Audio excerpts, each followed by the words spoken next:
Hello friends, आप सभी का स्वागत है home science classes with Mohini ma'am में। आज एक चीज़ तो मैं बिल्कुल अच्छे से क्लियर करके जाऊंगी एग्ज़ाम के विषय में कि क्या चल रहा है। दूसरा एलटी ग्रेड के विषय में आपको कुछ बताना चाहूँगी, ठीक है। जो ऐसा नहीं है कुछ फेक होगा, आपको खुद अगर आप सच में पॉजिटिव इंसान होगे तो आपको खुद ये लास्ट में लगेगा कि हाँ बात बिल्कुल सही है, ठीक है। न्यूज़पेपर मुझे उम्मीद है हर कंपटीशन की तैयारी करने वाला व्यक्ति जो है पढ़ता ही होगा। नहीं भी पढ़ता होगा तो इम्पॉर्टेंट न्यूज़ को आप ज़रूर किसी ना किसी चैनल के माध्यम से, किसी ना किसी प्लेटफॉर्म के माध्यम से आप रोज़ ही पढ़ते होगे, समझते होगे, सुनते होगे, ठीक है। लेकिन उस न्यूज़ को आप किस हद तक समझते हो ये ध्यान देना बहुत ज़रूरी है। न्यूज़पेपर कल सबने पढ़ा होगा, उम्मीद है मुझे। कल के न्यूज़पेपर में आपने 2-3 खबरें पढ़ी होंगी। कल और परसों के न्यूज़पेपर की मिला के मैं बात करूँगी, बहुत ध्यान से सुनिएगा। एक न्यूज़ थी कि पेपर को इस तरीके से कराया जाएगा कि कोई पेपर आपस में टकराए नहीं, ठीक है। थी न्यूज़, आपने अच्छे से बात को मेरी सुनिएगा, समझिएगा और खुद आइडिया लगाइएगा पेपर कब होगा। मुझे कुछ कहने की आवश्यकता रह नहीं जाएगी।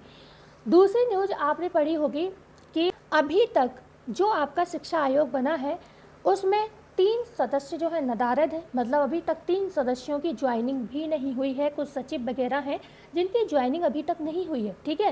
अब आप दोनों मसलों पर ध्यान दीजिए। दोनों मसले क्या कहना चाह रहे हैं। एक तो अध्यक्ष महोदय जी काम करती भी है, परीक्षा नियंत्रक अपना काम करता भी है, तो क्या है उन सदस्यों के अभाव में कुछ काम नहीं हो पाएंगे, मतलब आपकी परीक्षा डिले होगी, ठीक है। दूसरी बात पर ध्यान दीजिएगा, जब तक आपका कैलेंडर कौन सा यूपीपीएससी के जो एग्ज़ाम होते हैं आपके, ठीक है, जो यूपीपीएससी के जो एग्ज़ाम होते हैं वो लोक सेवा आयोग वाले कैलेंडर जब तक जारी नहीं कर देंगे तब तक क्या है आपको कोई भी, ठीक है, तब तक आपका भी जो है कैलेंडर नहीं आएगा। कैलेंडर मीन्स जबकि पहले ही इन्होंने ये बोला कि हमारे एग्ज़ाम का कोई कैलेंडर ये नहीं देंगे, ठीक है। क्यों? क्योंकि 3 एग्ज़ाम है मात्र, एक यूपीटीजीटी है, एक यूपीपीजीटी है और एक असिस्टेंट प्रोफेसर। 3 एग्ज़ाम के लिए हम कैलेंडर नहीं बनाएंगे। एक तरफ तो ये भी कहते हैं, दूसरी तरफ इन्होंने क्या कहा, जब तक लोक सेवा आयोग आपका कैलेंडर जारी नहीं करेगा तब तक हम कोई एग्ज़ाम नहीं मतलब कराएंगे। क्यों नहीं कराएंगे? क्योंकि पेपर टकरा सकते हैं। इस वजह से जब तक उनका कैलेंडर नहीं आएगा तब तक हमें वेट करना होगा। दोनों बातें हो रही हैं। उधर ये भी कहते हैं कि पेपर जनवरी में करा लेंगे, ठीक है।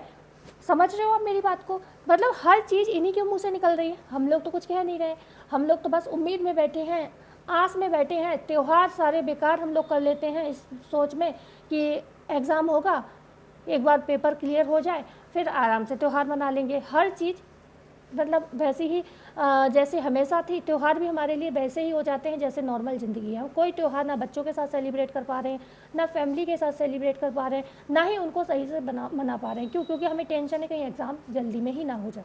तो मैं आपसे ये कहूँगी, पेशेंस रखिए, ज़्यादा स्ट्रेस मत लीजिए, त्यौहार को थोड़ा सही से बना लीजिए। दूसरी चीज़ है शॉर्टकट मत अपनाइए। शॉर्टकट क्यों नहीं अपनाइए? एग्ज़ाम इतनी जल्दी नहीं हो रहा है, ठीक है। 6 महीने भी क्या, अब तो मुझे ये लग रहा है कि 6 महीने से ज़्यादा भी। मैंने आपसे हमेशा कहा कि पेपर जो है अप्रैल महीने कोई बहाना नहीं करा सकते हैं, लेकिन पता नहीं क्यों ऐसा फील आ रहा है कि सारा मैंने जब इसका रिसर्च किया, मतलब लोक सेवा आयोग जब कैलेंडर जारी करेगा, ठीक है, तब ये अपना एग्ज़ाम कराएंगे। एक बात हो गई। दूसरी बात, इन्होंने जो अभी मैंने बोला कि सचिव वगैरह जो 2-3 सदस्य नदारद हैं, जब तक इनका सिलेक्शन नहीं होगा तब तक एग्ज़ाम नहीं होगा। जिनके ऊपर अब ये काम किसका है? ये अध्यक्ष महोदय नहीं करेंगी कि आपका जो पेपर है, सॉरी, जो ये सदस्य गायब हैं इनको अध्यक्ष महोदय नहीं सिलेक्ट करेंगी, ये शासन स्तर का काम है। अब ये काम शासन स्तर पर होगा, ठीक है। तो मान लीजिए आपने जो ये एग्ज़ाम है ये नहीं होगा, ये तो मान लिया। अब आपके कुछ बच्चे ये होंगे जिनका मतलब ये है कि उन्होंने अभी अप्लाई किया हुआ नहीं है, नए कॉम्पिटिटर हैं, किसी भी वजह से उनका रह गया, जो 22 में नहीं अप्लाई कर पाए, तो अब वो उनके सवाल होगा, उनका क्या सवाल होगा कि नए जो फॉर्म है वो कब तक आएंगे। तो आप भी सुन लीजिए, ये काम भी कुछ नहीं होना। क्यों? क्योंकि इस पर भी आयोग के पास बहुत अच्छा सा जवाब है कि हमें ऊपर से कोई अध्याचन मिला ही नहीं है। जब ऊपर शासन स्तर से ही कोई अध्याचन नहीं पहुंच रहा है तो आपको कैसे मिल जाएगा, ठीक है। और यूपीपीएससी कैलेंडर जारी क्यों नहीं कर सकता? क्यों? क्योंकि उसका जो अभी तक अहर्ता विवाद है वो नहीं निपट पा रहा है। तो आप समझ रहे, चारों तरफ से इन्होंने खिचड़ी को पका रखा है, मतलब इनके ऊपर कोई दोष आ नहीं सकता। ये तैयारी कर रहे हैं, अध्यक्ष महोदय जी कह रहे हैं हम लोग तो पूरा प्रयास कर रहे हैं, लेकिन सदस्य ही नहीं है काम करने वाले। मतलब जब एक गवर्नमेंट टीचर जाता है स्कूल में, ठीक है, गवर्नमेंट टीचर स्कूल में जाता है तो वो जनगणना भी कराता है, वो पोलियो की दवाई भी पिलवाता है साथ में, और जो छोटी मोटी चीज़ें आती हैं वो भी सारे काम वो संभालता है गांव में, ठीक है। पशु गणना हो गई, जनगणना हो गया, इलेक्शन है तो वोट पड़ रहे हैं उसमें ड्यूटी लग रही है, परीक्षा है तो उसमें ड्यूटी लग रही है। लेकिन अगर 2 सदस्य कम हैं आयोग में तो वो काम वहीं पर रुक जाएगा, क्योंकि उस पर मोहर वो अध्यक्ष वो ही लोग लगाएंगे जो कि नदारद हैं, अभी तक आए तक नहीं है, ठीक है। तो ये लोग जो है इनके लिए एक्स्ट्रा काम नहीं सौंपा जा सकता है, ये ऊपर वाले के रूल हैं, उन्हें पता है कि कहाँ पर कैसे काम करना है, ठीक है। तो चीज़ों को गंभीरता से आप समझिएगा कि कैसे आपको तैयारी करनी है। अब हम बात कर लेते हैं तैयारी की। हमेशा आप लोगों के कमेंट आते हैं कि मैं हाउस वाइफ हूँ और कैसे मतलब पढ़ाई करूँ, ठीक है, कैसे घर संभालूँ, कैसे फैमिली मतलब बच्चे संभालूँ, कैसे पढ़ाई करूँ। आपको एक चीज़ मैं प्रूफ दिखाऊंगी, ये मेरी करवा चौथ की मेहंदी है, आपको दिख रही है, ये करवा चौथ की मेहंदी है। ये ऐसा नहीं है मैंने हाथ धुले हैं, ठीक है, करवा पीछे की तो मेहंदी बिल्कुल हट गई, अभी कितने 2 दिन भी नहीं हुए करवा चौथ को गए हुए, ठीक है। और ये सब दिवाली के काम में मेरी मेहंदी गायब हुई है, दिवाली के काम में गायब हुई है। उसके बावजूद मैं पढ़ा भी रही हूँ ऑनलाइन, ठीक है, मैं अपनी तारीफ़ नहीं कर रही हूँ, बस आप यहाँ से थोड़ा सीखिए, ओके। पढ़ाया भी रही हूँ, अभी मेरी सुबह भी एक क्लास गई है टेक्सटाइल की जो मैं पढ़ा रही हूँ, होम साइंस में पढ़ाती हूँ।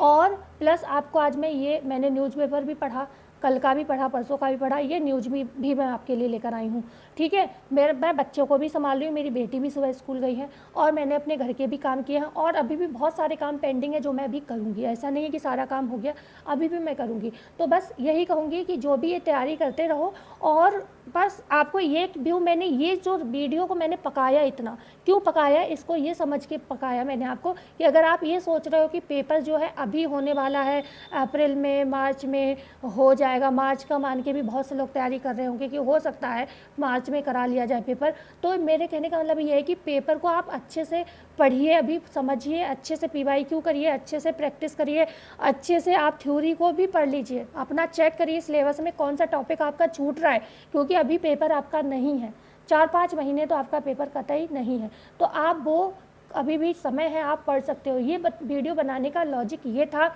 आप ये मत समझिए कि आप जो है फ्री में बिल्कुल आराम से बैठ जाएं, मेरा ये मोटिव कतई नहीं। दूसरी चीज़ मैं ये कहने के लिए भी वीडियो को इतना सारा मैंने समेटा, ये कहने के लिए कि अगर आपने LT ग्रेड की तैयारी आपने नहीं की है, ठीक है, LT ग्रेड की अभी तक पेपर 1 की तैयारी नहीं की है, तो मुझे ऐसा पता नहीं क्यों लग रहा है कि जितना TGT PGT खिंच रहा है लगभग उतना ही LT ग्रेड खिंचेगा। क्यों खिंचेगा, मतलब थोड़ा बहुत ही अंतर होगा एग्जाम में इनके। क्यों होगा, क्योंकि जो कैलेंडर की बात कही आयोग ने, कैलेंडर जारी होने पर भी यूपी TGT PGT एग्जाम होगा, जिससे पेपर टकराए नहीं, तो उस कैलेंडर में आपके LT ग्रेड का भी होगा, ठीक है, LT ग्रेड भी होगा उस कैलेंडर में, GIC भी होगा आपका।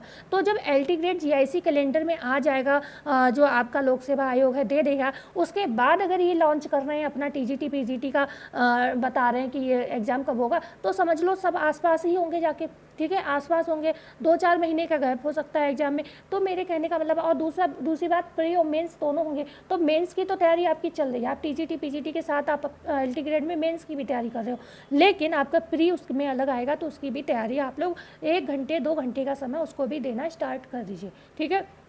ये मैं आपके लिए, मेरा मत सोचिए, आप मत सोचिए कि आप क्या करती हैं, आप कैसे पढ़ती होंगी, इतना वीडियो बनाते हो, ये सब मैंने तो ये अपना लाइन बना ली है, ठीक है, लेकिन आप अपनी लाइन बनाइए, मेरा कहीं नहीं होगा तो मेरा यहाँ पर है, ठीक है। लेकिन आपने तो गवर्नमेंट जॉब की तैयारी करनी है ना, तो आप अपनी गवर्नमेंट जॉब में आप सबको लेकर चलिए, अगर आपको अच्छी जॉब लेनी है, इन सबको, मतलब कौन सी, ये नहीं कि इधर उधर भाग जाओ, लेकिन ये वाली जो टीचिंग रिलेटेड एग्ज़ाम है उनको लेकर चलिए, तभी आपको एक सिलेक्शन कहीं पर मिल पाएगा, ओके। एक के ऊपर डिपेंड हो गए तो सीट्स जो हैं अनलिमिटेड होती हैं, कॉम्पिटिटर बहुत होते हैं, तो आप फंस सकते हो। तो LT ग्रेड को भी आप अपने नज़र में रखिए, और LT ग्रेड में जब तक आपकी सेकंड कॉपी चेक नहीं होगी, जब तक आप फर्स्ट में क्लियर नहीं होगी, ठीक है, तो फर्स्ट पास करना भी ज़रूरी है।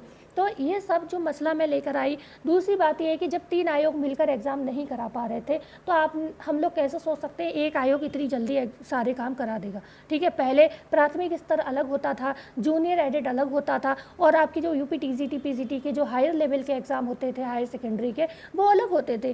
तब क्या किया इन्होंने, मर्ज करवा दिया कि मर्ज करने से सब काम फर्राटे से होंगे, लेकिन बात तो वही रही, कौन सा काम फर्राटे से हो रहा है। 6 महीने से ऊपर हो गया लोक सेवा ये आयोग बना हुआ, अभी तक तो अते पते हैं नहीं किसी भी एग्ज़ाम के।